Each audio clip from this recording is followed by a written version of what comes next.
you for tuning in to the Postmodern Realities podcast, brought to you by the Christian Research Institute and the Christian Research Journal. I'm Melanie Cogdill, managing editor of the Christian Research Journal. It's February 2022, and this is episode 276, which is a spoiler-filled conversation about the Disney Plus Star Wars series, The Book of Boba Fett. On this episode, I'm joined by Lisa Cooper, who has a BA in literature and an MA in religion. She is a copywriter and editor at Relevation Media. She is also a freelance writer and a poet. Lisa has written a feature article for the Christian Research Journal, and it's called Boba Fett's Character Arc Actually Makes Sense. You can read her review free online at our website, equip.org, if you're one of our journal subscribers. Access to our online exclusive articles are included in every journal subscription. If you're not already a subscriber and would like to read this review, please subscribe also at our website, equip.org. Lisa, it's good to have you on again. Yes, thanks for having me. Well, I am looking forward to talking to Lisa today. It's been about 2 years since she was last on the podcast, and she's written for us on gun violence. So if you're interested in going back to the archives, especially if you're a new listener, you won't want to miss the podcast that I did with Lisa about that topic. But as I mentioned, that she has written an article for us, a review for us of the recent Disney Plus Star Wars series, The Book of Boba Fett. And of course, Star Wars, since its inception in 1977, I mean, if anything, in addition to the Marvel Universe, is going to be well known by people even who are not nerds or who don't pay that much attention to movies and TV, at least most people have heard of Star Wars, so they have a general idea about what it's about. But because this is a television series, I usually ask our authors who write critiques and reviews for us on film and television just the question that we frequently get asked by a lot of Christians, and that is, why should Christians interact with contemporary media? Because for some Christians, it seems quite ungodly and not just secular, but the very environment that comes out of Hollywood is opposed to the Christian worldview. So why would a Christian even consider watching Star Wars at all?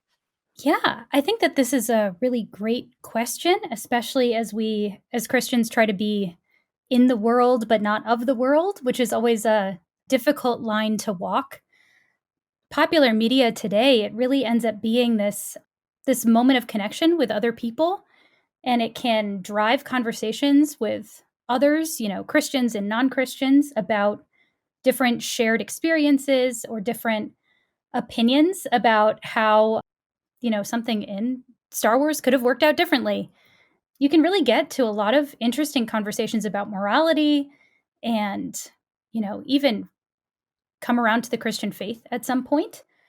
And, it really is the new literature. This is how we're all kind of coming together around shared themes and ideologies and perceiving the same kinds of themes and tropes that pop up all over the place in popular media.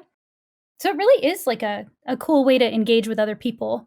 So, and my family, we are big Star Wars fans. So, of course, anytime we go anywhere or see anybody that we know, they always want to talk about the new Star Wars that's out, because that's a point of connection for them with our family. So, yeah, I think it's a really beneficial thing to be able to just meet with other people and be able to have a conversation about something.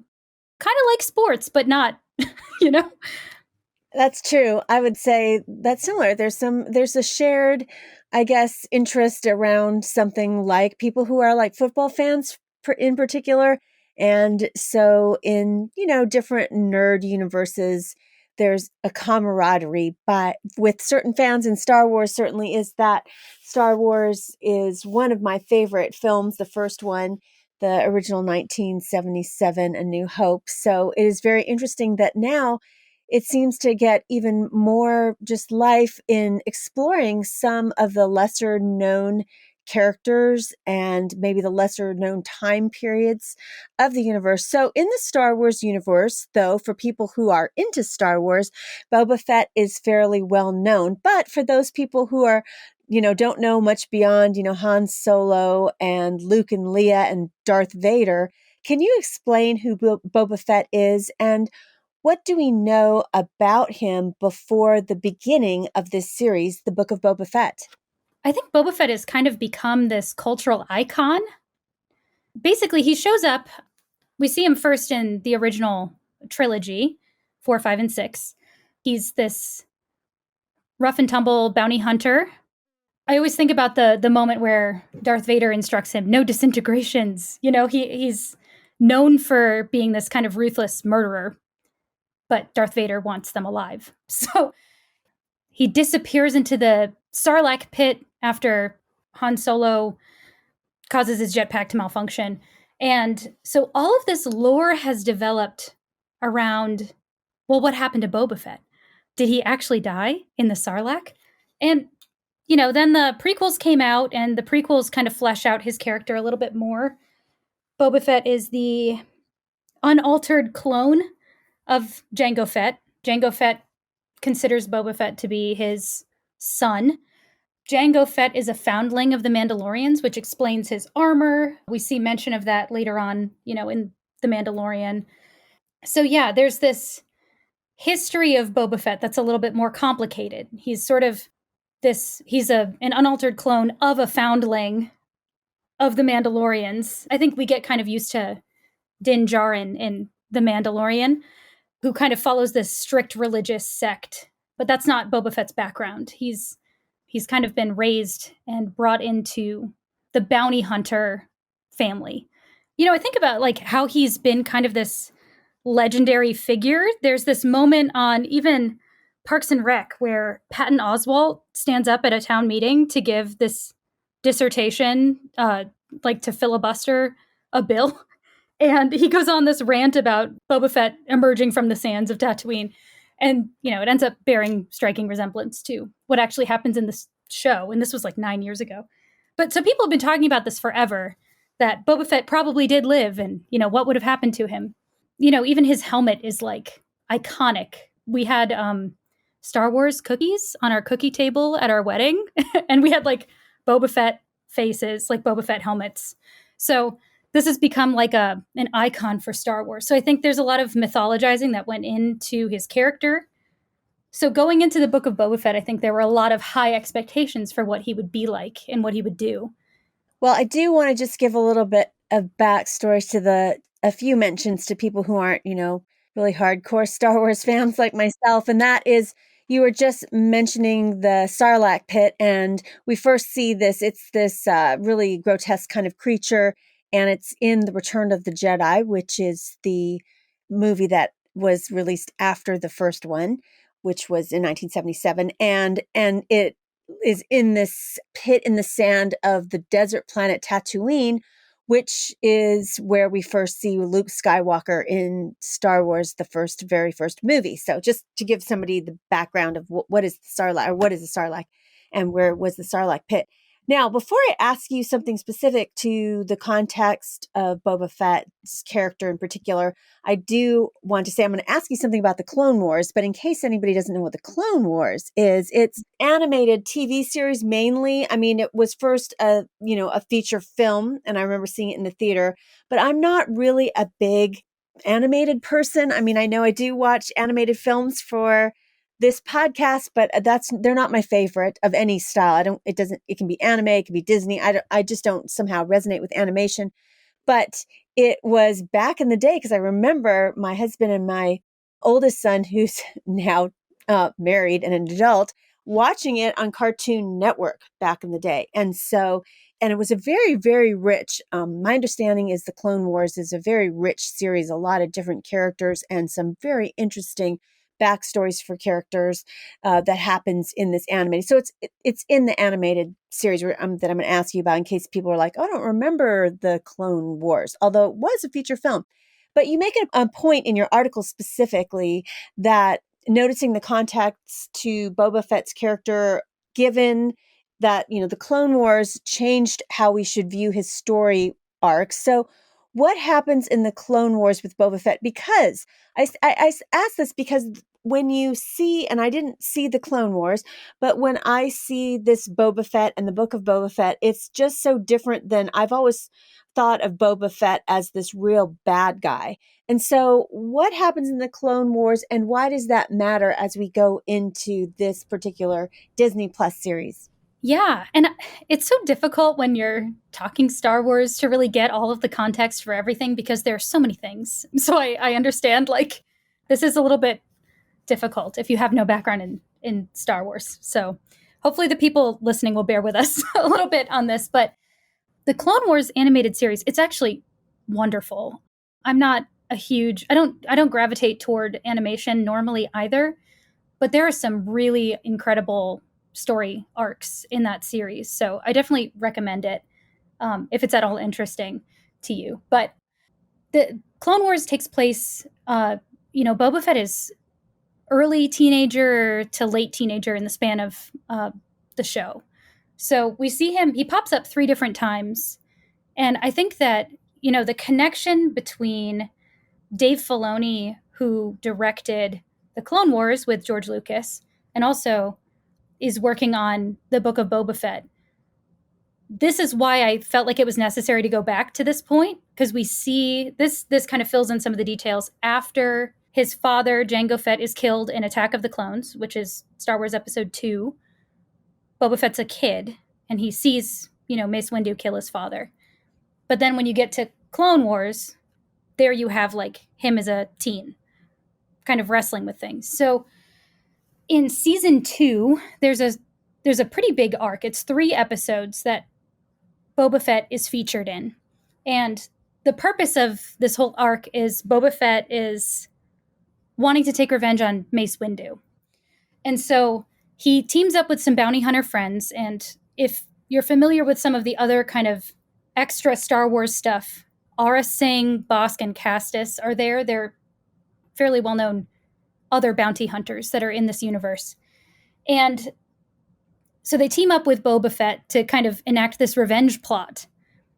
So Boba Fett gets on this cruiser where Mace Windu is with Anakin and has this plan to kill Mace Windu by planting a bomb at the door of his room. And so he ends up not succeeding. It blows up the door. A clone trooper is there, and the clone trooper dies. But Mace Windu survives this kind of attempt at his life. And in this, like, desperation, Aura gets on, like, the comm with Boba Fett and tells him, just blow the reactor core of the ship. And so he goes, and he kind of reluctant. And he keeps reiterating to Aura throughout the whole thing, I'm not a murderer. I just want justice. I don't want to hurt anybody. I only want to kill Mace Windu. Because that is the striving for honor, the striving for justice that, we kind of connect with Boba Fett. So when Aura Singh ends up, a lot of stuff happens, but Aura Singh ends up leaving him for dead when he's captured by the Jedi, and she's trying to evade capture. So this is the first moment when really Boba Fett has been alone in the universe since his father was killed. And he has this group of people that he thinks he can rely on, and they leave him. And this is what he means when he says, I'm just my own man, like, making my way in the universe. So he ends up getting imprisoned by the Jedi. So we see him in prison in season 4, and he's quite a bit older. Season 4 of the Clone Wars. Then we see him released from prison. So there's quite a bit of time that he's actually in prison as a teen, which I'm sure shapes how you see the world. So season 4, episode 20, we see him running his first bounty hunter missions by himself. And he has, some of the same guys. Bosk is there as well. We see him kind of running his own mission, even though he's a teen. And Asajj Ventress is another kind of well-known character in the Star Wars universe. She's like a Sith trainee. There are lots of plots with her in the Clone Wars, but she ends up running a mission with Boba Fett. And basically they're on this subterranean train, and they have to protect the cargo that's in the middle of the train. When Asajj finds out that it's this young girl who's going to be handed over as a child bride, she ends up turning on Boba Fett kind of in the last moments and binds and gags him and puts him in the trunk and lets the girl free. So here's like the second time a bounty hunter associate, both women, have double-crossed Boba Fett and kind of left him for dead. There's other stuff that happens in this episode too. But at this point, after being in prison, after the failed assassination plot of Mace Windu, all of this time has passed, and now we kind of see Boba Fett being this ruthless bounty hunter. And so he didn't start that way, and he certainly was pretty clear about not wanting to hurt anybody at the very beginning. And so we can see the progression from young kid who just wants justice to this teen that's kind of been scarred and sees the injustice in the universe, who's now willing to hurt other people in order to get money as a bounty hunter. So it's certainly not something that happens overnight. You're listening to the Postmodern Realities podcast, and today's guest is Lisa Cooper. We've been talking about the Disney Plus Star Wars Universe television series, The Book of Boba Fett. I can't believe it, but it's been rather challenging to give away this free subscription to the Christian Research Journal that we had the giveaway from 2021. But so far, we have not heard back from Dixie Morgan at webmaster@equip.org. Dixie Morgan, you have until end of day, 5 p.m. Eastern on February 25th to contact us for your free subscription. Otherwise, next week, I will be spinning that wheel a third time, and maybe that will be the charm to get a winner for this free subscription to the Christian Research Journal so that we can start our new giveaway. So please contact us, Dixie Morgan, at webmaster@equip.org. Now, I want to say thank you, as always, for the many ways in which you help other people find out about this podcast. There are literally millions of podcasts out there, and so we hope that our content will rise to the top because we have a lot to offer to equip the Christian. So we ask that you help us out by just telling a friend about it, or emailing them your favorite episode, or posting on social media something that you've enjoyed listening to, or if you listen to it on YouTube, just dropping a comment there, because the more comments that are on a video on YouTube, the more YouTube will suggest it to people and people will find our content. The other way that you can continue to get this content would be to subscribe to the Christian Research Journal.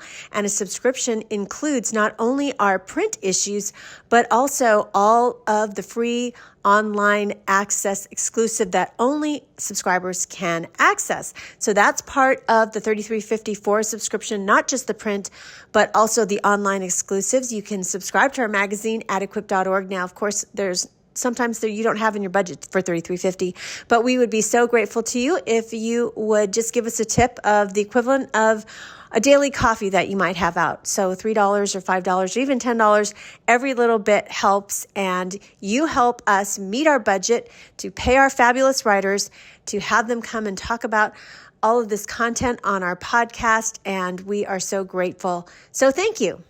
Well, Lisa was just giving us kind of a summary of some of the things that happened in the Clone Wars, but she did mention a few characters. So just to have some people whom are not as familiar, Mace Windu is a Jedi Master, and you do first encounter him in the first three movies of the Star Wars trilogy that came after the original 1977 film. And then you mentioned Ventress, who is a Sith, and a Sith is just another word for the bad guys, basically. Darth Vader was a Sith.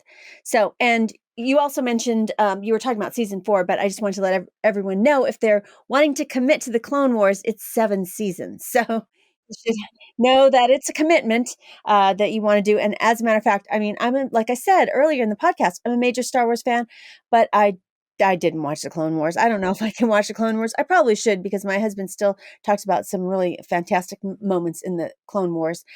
Well, you make a point in your article that the Book of Boba Fett, this series, and Boba Fett's story in particular, revolves around many Christian themes. And so what are some of those themes? And can you tell us about how those themes maybe impact, the viewers, and how we see the story and how we see who he is? Yeah, and unfortunately, I think a lot of people haven't watched Clone Wars, and so they don't get that Boba Fett didn't just start off as this kind of ruthless guy. But because there's been this disconnect from justice, I think one of the most important things that we see with Boba Fett is that he longs for justice. and wanting to see Mace Windu brought to justice for murdering his father ends up being this major driving force in him even getting into the bounty hunter lifestyle to begin with. And I think, as Christians, we can see that there's this longing for justice because we have the law written on our hearts, but even people outside of the Christian faith want justice. I mean, this is why that's part of the whole law being written on our hearts. We just kind of know where that comes from. So Boba Fett experiences true injustice when his actions at this attempted murder plot bears full punishment and he goes to prison, whereas Mace Windu murders his father in front of him. And there's this line in Clone Wars, I can't remember exactly which episode it is, but it's in the season 2 arc that I mentioned, between 20 and 22 episodes. He has this kind of throwaway line, when Mace Windu is talking to Anakin, he mentions, "Oh yeah, I killed his father, and that's why he's upset." It definitely doesn't feel like Mace Windu feels guilt or remorse for this, and so I think this striving for justice is definitely a Christian theme that we see come up. And yeah, as Mace Windu kind of walks free, even though he killed his father. And there's a lot to be said. At what point do we take justice into our own hands? And where is there a line between justice and revenge? And I think that this brings up a really good conversation point, when discussing Boba Fett's character arc. In addition to this, I mean, there are lots of other things we're going to end up talking about as we get to some of the other characters and talking about different characters. But just to name a few other things, we see 2 different death and resurrections in this show, or, the theme kind of death and resurrection. There are no literal deaths. And we see redemption. We see people being purchased for a price and brought into a family. We see adoption. We see the humanizing of a bunch of different types of people on Tatooine, including the Tusken Raiders and the Jawas even. This importance for family, and of this clan that Boba Fett is building. I'll get into more detail as we go. But just to name some, I think that these Christian kind of underpinning themes in the show really underscore the fact that we're not getting backstory on Boba Fett just to tell us who he is. We're seeing redemption in real time. Boba Fett's story really focuses heavily on his backstory and his time with the Tusken Raiders and, his relationship with Fennec. And all of that being brought into the present, we really see these redemption plots play out. So as we talk about some of the other characters, I'll talk more about it. So you just mentioned Fennec. I want to ask you about the character Fenix Shand, so people know who she is. She shows up actually in the Mandalorian series. You first see her there. And you mentioned earlier about that there are female bounty hunters too, not just non-female bounty hunters, because I think some bounty hunters are like alien creatures as well. But she's also kind of an assassin. She's really good with, killing people. And she's worked for some bad people as well. So I just want to ask you a little bit about Fenix Shand, because her story is tied to Boba Fett and, it's introduced in The Mandalorian. So how does her experience with Boba Fett and just her place in the Star Wars lore underscore some of these Christian themes? Yes. So Fennec, we see her in a number of different places before the Book of Boba Fett. She was also in Bad Batch, which is related to the Clone Wars. That's another animated series that's also worth watching. There you kind of see her in her bounty hunter prime. So we see her in The Mandalorian. She has an incredible eye. She can shoot a target super far away. She's incredible. I mean, she's so cool. I think Ming-Na Wen is a treasure to Disney, honestly. She's been in so many things. And but yeah, Fennec is this extremely sharp bounty hunter who ends up being left for dead on Tatooine as well. So there is this, there's this overzealous bounty hunter. There's a whole plot with the Mandalorian, Din Djarin, where they have to do this mission. They have to get Fennec and trade her in. And this overzealous kind of young bounty hunter guy ends up shooting her and going after Din as his next target. And so Din shows back up and sees her, presumably dead, laying there, and he leaves. And that's when Boba Fett rescues her. We see in the Book of Boba Fett. And so Fennec has this whole death and resurrection arc as well. She's kind of scooped up by Boba Fett, brought to the outskirts of Mos Eisley, where she's given kind of this new cybernetic abdomen, and she's brought back to life. This is a great illustration of like the death and resurrection theme, which we also see with Boba Fett, which I guess I should have mentioned in the last question. But we see Boba Fett, in the pits of the Sarlacc, stomach, and he emerges victorious over the grave, coming out from the sand. So these death and resurrection arcs tie these two characters together. That's one of the things that Boba Fett says. The first thing he says to Din when they meet up in The Mandalorian the first time we see them kind of show up in the same place. He says, I was left on the sands, or Fennec was left for dead on the sands of Tatooine, and so was I. And so they really have this connection over what it means to really be like alone and facing death alone, but then having someone come and rescue them. And so, I think that this Fennec story, especially it reminds me of The Good Samaritan, where you can have this unlikely guy. Boba Fett is not like the most upstanding member of society, as we've seen, but he's the one who goes and he rescues her, and he places a huge bag of money on the table for the mod artist to prioritize her and save her life. He pays her debt, has her kind of fixed up, and then he says, you don't have to pay me back, and she chooses to follow him out of her own free will. This is kind of a story that I think exists beyond just the Christian sphere, this idea of like taking care of someone who is harmed, caring for the needy. But it certainly is a Christian theme as well. There's even speculation that Fennec would double-cross Boba Fett as well. I mentioned this in the article, that there's this article by someone named Meg Dowell who speculates that Fennec is dropping hints throughout the show that she's going to be the one who betrays Boba Fett. And I don't buy it. I think that she's meant to be this kind of redemptive female bounty hunter in his life. We've seen two who have left him for dead, and this is the maybe third time's the charm, but he has this like actual positive relationship with another bounty hunter, which I think is really valuable.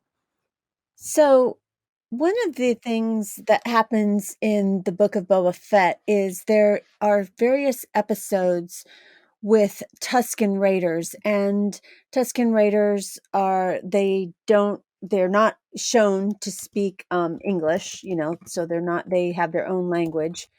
And it's interesting because they have been a part of the Star Wars universe for a very long time, and yet they haven't really been explored very much as far as who they are. They're kind of like nomadic people. They live in the desert, I would say, and they live on Tatooine.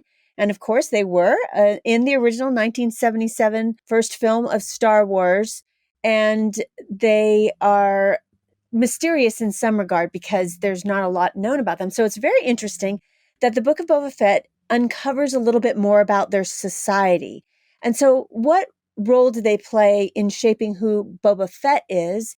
And why does this matter, not just to the Star Wars universe, but also to Boba Fett? And I would say that those particular episodes, and there are quite a few of them in this series, which isn't very long, that there have been complaints that, why are we focusing on the Tusken Raiders? This doesn't seem to be very action-filled. It is slow, and there's not as much dialogue, just because of what I mentioned with regard to the Tusken Raiders. So why don't you tell our listeners a little bit about why they've kind of have a little bit more prominence in this particular series? Yeah, I think their prominence starts in The Mandalorian. There's a scene where Din Djarin negotiates safe passage through their land. This is actually in the same arc that that they meet Fennec, and Fennec is left for dead, he uses sign language to talk to them and negotiates passage over their land and hands them over the binoculars that other bounty hunter had with him. And so, and they let him pass, without hurting him. So at that moment, there really was something different about the Tuskens. What we've seen previously is not great. They're seen as being vicious and violent. And, there's that famous quote from Attack of the Clones when Anakin has, murdered all of the Tuskens who took his mom captive and leading to her death. And he says, I killed even the women and children. They're animals. I slaughtered them like animals. And Padme, of course, doesn't react, which I think does well to reveal that there really is this prejudice against this people group, that they're not understood to be fully human. And so the great thing about the Mandalorian and now the Book of Boba Fett is that we see the Tusken Raiders doing more human-like things. They're not just these vicious animals, but they have traditions, and they have a lot of it had to do with Tamura Morrison, the fellow that plays Boba Fett. He kind of brought in some of his Maori heritage when they were working through some of the Tusken Raider history and developing that. So that really did help flesh out kind of the people group's rites and rituals. So you see, after Boba Fett is kind of left for dead on the sands of Tatooine, he's robbed by the Jawas, and then the Tuskens find him and kind of drag him with the Bantha over to their camp. He's taken as a prisoner. But it's not until he ends up saving this young boy's life, and then he's seen as being worthy by the Tuskens, and he's brought into their clan, we see like this group that has this rich kind of, I don't know, tradition, that they train him to use weapons.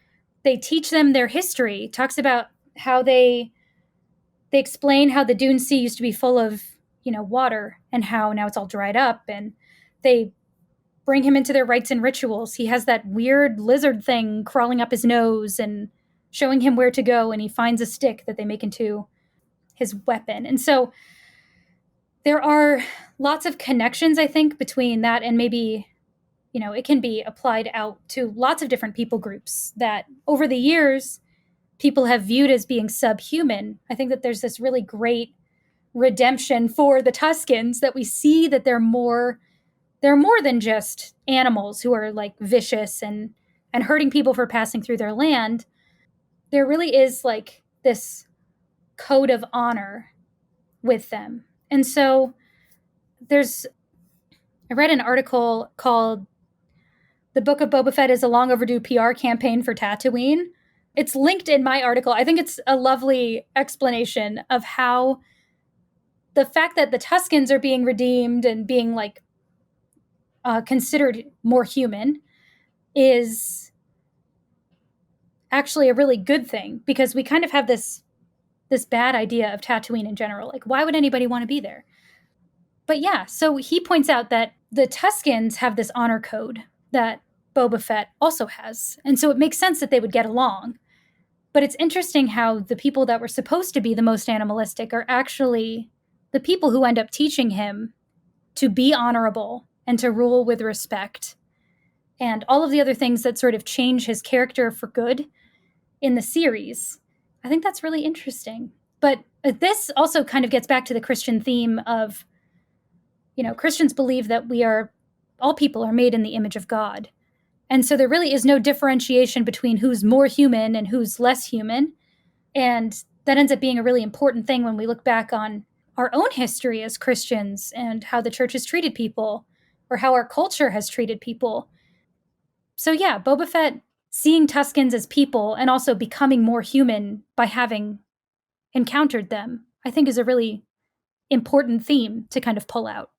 A couple of little, I guess, fun factoids about the Tusken Raiders is that the sign language of the Tuskens in the series, the Book of Boba Fett, was developed by an actor named Troy Coaster, who's actually been nominated this week for Best Supporting Actor in a film for Coda, and Troy happens to be deaf. So that's kind of interesting that he helped work on that film.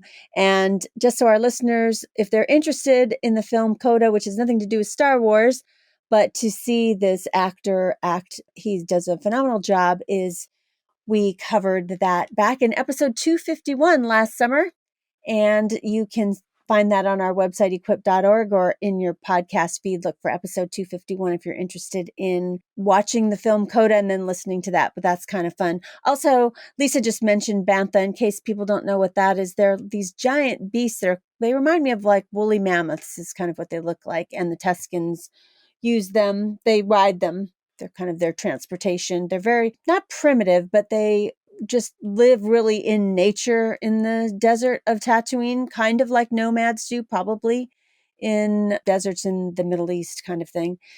Now, I want to ask you if there's, for the Christian apologist who listens to this podcast regularly and subscribes to our journal and reads our articles online, what is there of apologetic value to any of the themes that you mentioned that are in the Book of Boba Fett? Because, of course, we want to equip Christians to be able to use different media that they already are looking at as springboards to get into conversations with people who are seeking or are wondering about Christianity, and how can the Book of Boba Fett be seen in that way?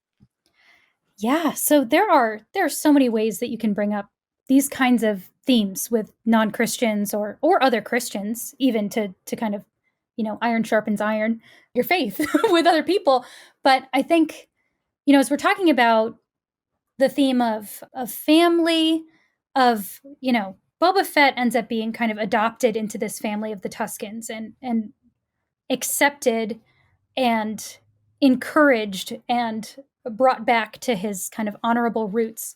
I think that there is a lot you could say about adoption and what that means as Christians, that we are adopted into not only God's family, kind of in our salvation through Christ, but also adopted into the family of the church. And what does that mean as Christians, that we need to then live together in this community, serving one another? I think that that's definitely a conversation to be had. When I think of apologetic value, especially when talking to non-Christians, one of the most important things I think of when looking at the Book of Boba Fett is this reappearance of this death and resurrection theme.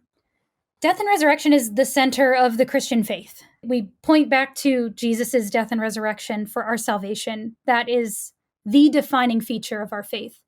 And so to see it play out in popular media, even in these kind of smaller iterations, I think it really does underscore the fact that we're all kind of aware that there's something to be said there about death and resurrection. So one of my favorite things to look at is C.S. Lewis talks about in his book Miracles, this idea of the Corn King myth. Our world reflects this kind of death and resurrection. We see around us leaves changing and dying, and then their resurrection in the spring. We see, he likens it to the death and resurrection of corn, and that's where Corn King myth comes from. His point is that nature itself does this whole death and resurrection thing, and it testifies to the fact that there is a death and resurrection we should care about, in Christ. So these themes of like death and resurrection are not limited just to the Christian faith. They pop up in other mythologies, they pop up in pagan myths, they pop up in popular media. But I think it's interesting to just see that there's this death and resurrection that kind of shows up over and over again. C.S. Lewis says that the Corn King is derived through human imagination from the facts of nature, and that the facts of nature are derived from her creator. And so the death and rebirth pattern is in her because it was first in him. And so God reveals himself in and through creation and prepares people to receive that death and resurrection of Christ.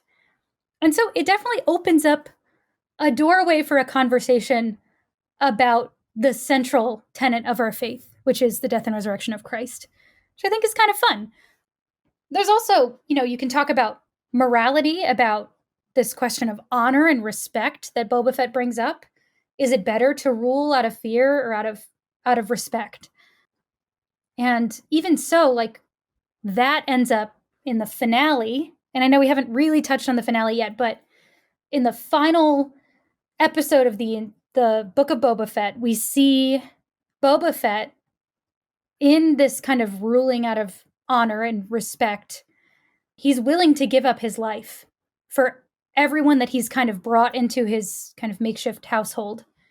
And so he becomes like this type of Jesus, this picture of Jesus where he's willing to lay down his life for his people.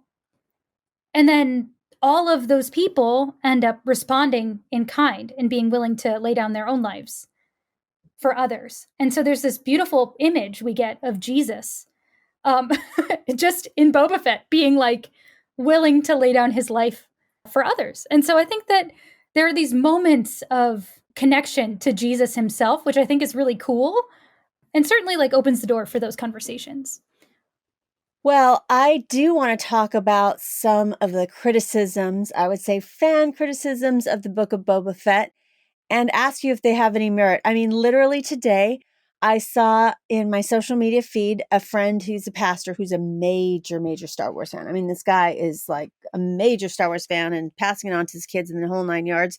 And he literally said the Book of Boba Fett, what a bad show and season, and the finale was very boring, and felt that the best episodes were when Boba Fett was not in it, and he's hoping there's no season 2. So for those fan people who really hate it, boy, they do hate it. And so does this have any merit at all to it? Because either people really like it or they really don't like it. Yeah, I think one of the major critiques I've seen, just to start things off, I know there are a lot of them and I can get to more. The biggest one I see is that Boba Fett isn't what we expected. Boba Fett isn't the guy that I wanted. And I think a lot of that stems from the fact that there's this kind of lore about what could have been with Boba Fett for so many years. It's given fans the opportunity to really think hard about what they would want to see in a character and come up with their own kind of fan imagined future for him. And then you're always going to be let down. Like, there's no way that's from on high, all of the people over, who are producing Star Wars are going to make exactly what you want to see. So I think part of that is for that reason. People aren't willing to set aside their own preconceived notions and just enjoy something for what it is. I think it becomes a lot more difficult when you have an idea of what you think it should be. It's never going to live up to that. The question about Boba Fett being soft, I think that is probably the biggest thing I've seen from people. Well, what happened? Like, why is he soft now? Why is he, trying to rule with respect and not out of fear? And I think, I've kind of covered this already, but he never intended to be this ruthless bounty hunter from the beginning. And certainly he stayed alive because he was able to be a bounty hunter. But that doesn't negate the fact that when he met the Tuskens and he was sort of adopted into their family, that he was then reminded of his roots, that there's honor and respect are foundational and not just, doing these odd jobs for people that may end up resulting in people dying. I think a lot of that also stems from comparisons between him and Din Djarin, the Mandalorian, because we kind of got our Mandalorian fix with Mando, right? Like we had this guy who was just ruthless and could take a punch, and even with his helmet on the whole time, he acted so well. He could bring you to tears and you don't even see his face. So like, I think, Boba Fett has his helmet off most of the time and he feels kind of wooden, or he's not as expressive as the Mandalorian with Grogu. I think it's impossible to compare the two. They're certainly two very different characters and have two very different backgrounds and reasons for doing what they're doing. And, I think I don't know how wise it was to bring Boba Fett in following The Mandalorian because of that comparison, but I'm not mad about it. I think that Boba Fett's character is very much in line with what they were setting up early on. People were upset that it was too slow at the beginning. And I agree that the pacing was a little strange because it started off so slow. And then all of a sudden, everything was happening all at once. And it had nothing to do with Boba Fett. So that was an odd choice. Episodes 5 and 6 felt rushed and out of place. That's interesting that you say that the last couple of episodes are the ones that were all of a sudden quite different than what went before in the series, seemed rushed to you, and then people who have not liked the series said, "Oh, that's exactly this should have been every single one of the episodes should have been like that," is because, and like I said, this is divisive among fans. Another major Star Wars fan that I is a friend that I see them post on social media. They said that really this is a story that kind of lays out the lore of the Star Wars universe, which is quite vast, and it can't be rushed, and it really is expanding, the world building that's done in the novels and the comics and the video games and the RPGs, which is different than, oh, I've just watched the main core films or something. It just really is doing some of that world building that some of the other, maybe, I guess you have to be a hardcore fan if you're, into the comics and the novels and the video games and so forth. But so some of this world building that's been done both in The Mandalorian and the Book of Boba Fett, do you agree that it's really just kind of doing some foundational groundwork to really explain and introduce, there's some characters introduced, like we said, from the Clone Wars in to this series, and it takes time to build those worlds. So has it been successful? Some would say it hasn't, but others, like the person I just quoted now, said, yeah, it has to do that. It's part of what it means to build the Star Wars world. Yeah, it's so interesting to me because if you go back and you watch the original Star Wars trilogy, 4, 5, and 6, those movies are quite slow.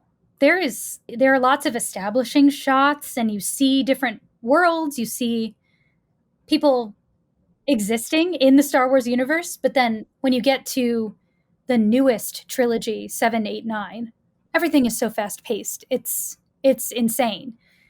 I think people forget that Star Wars actually did do a lot of this kind of slower pacing at the beginning. And that, to me, was what seemed to be happening in the Book of Boba Fett. You have these you're immersed in the world and you're seeing the world from like the character's eyes. And that's valuable when you're in a unique place. And I think part of the kind of redemption of Tatooine itself that we see in The Mandalorian and the Book of Boba Fett, because Tatooine was kind of seen as, junk planet, maybe, and in the original Star Wars films, it's kind of sand and not very nice. But showing that this is actually a place that has a history, and the Sand People are people too. And even the Jawas are kind of fleshed out as characters and they're seen as people. Peli Moto, the mechanic with the curly hair, who helps take care of Grogu in The Mandalorian, like she talks about dating a Jawa at one point.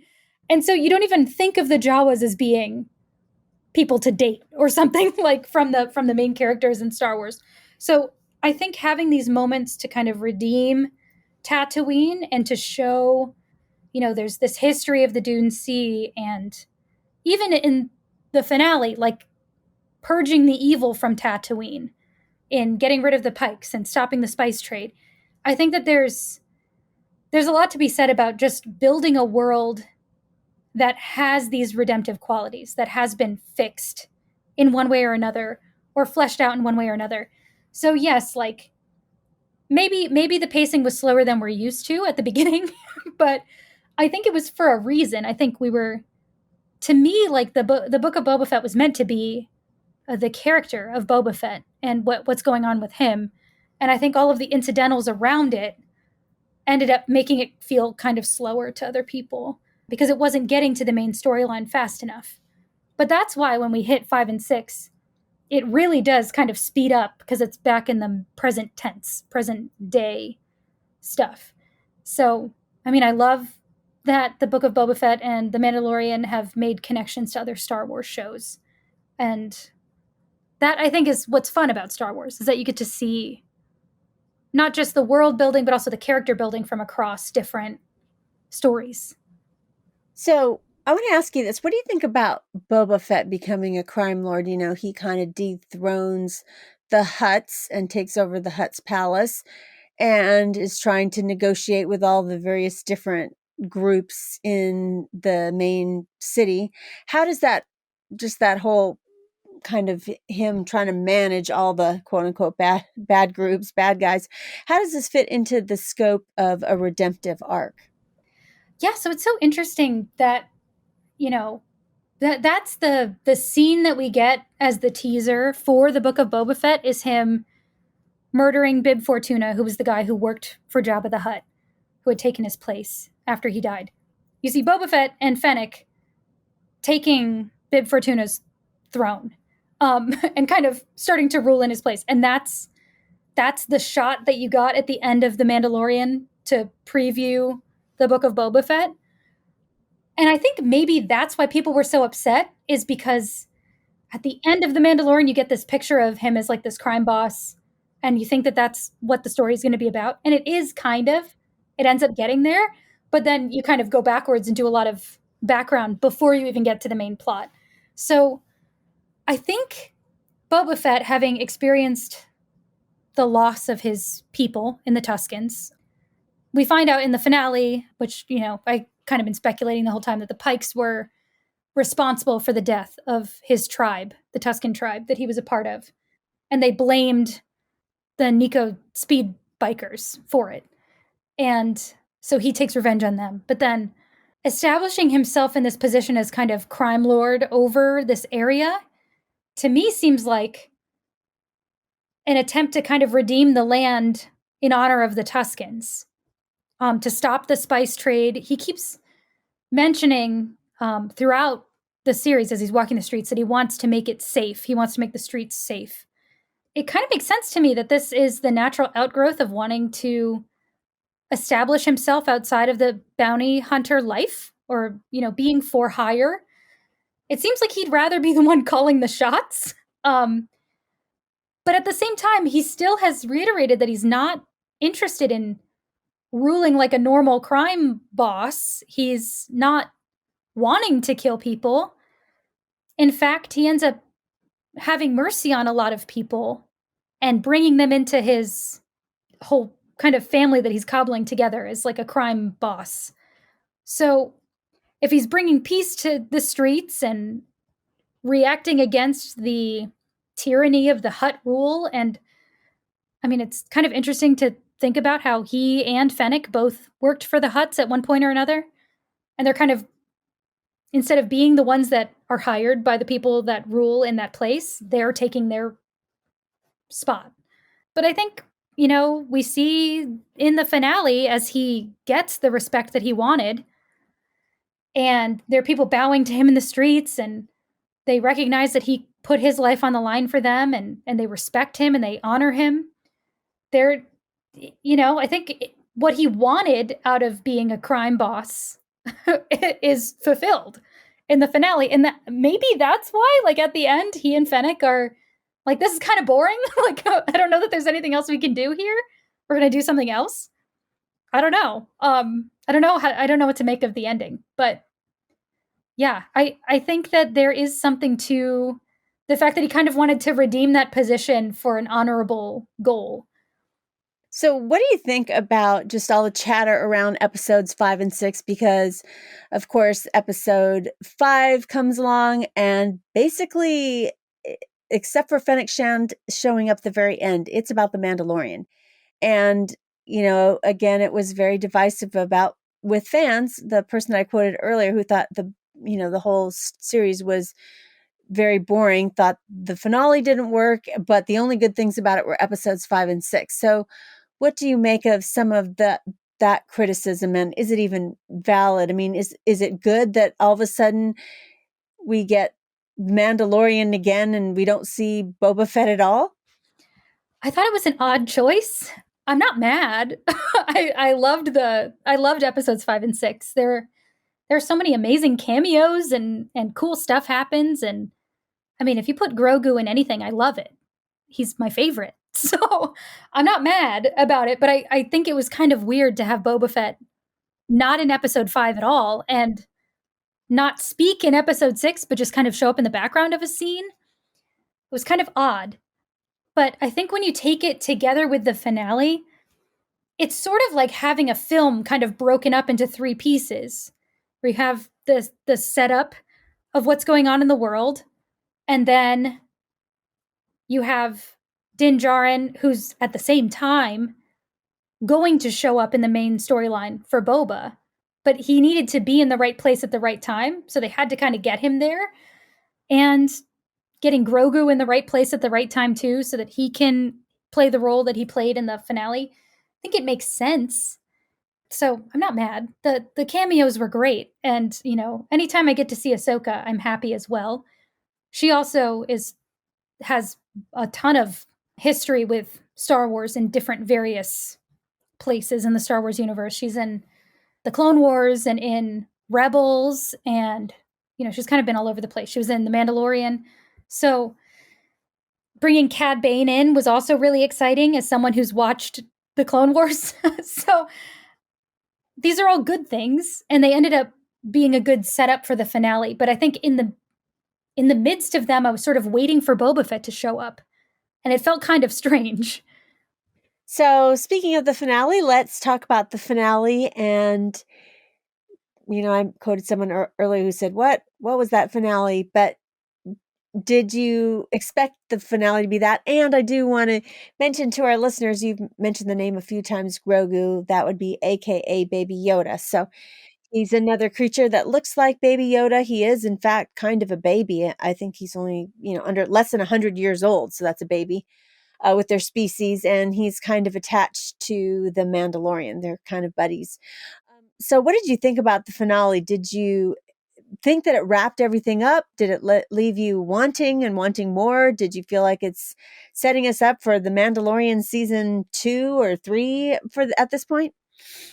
Yeah, I think I really enjoyed it. I think episodes 5, 6, and 7 of this series really had a lot of moments that were really exciting for someone who loves Star Wars, right? You get Luke showing up, and there are all of these really exciting moments. But I think it is not to be understated that Boba Fett riding a Rancor is like amazing. That was so exciting.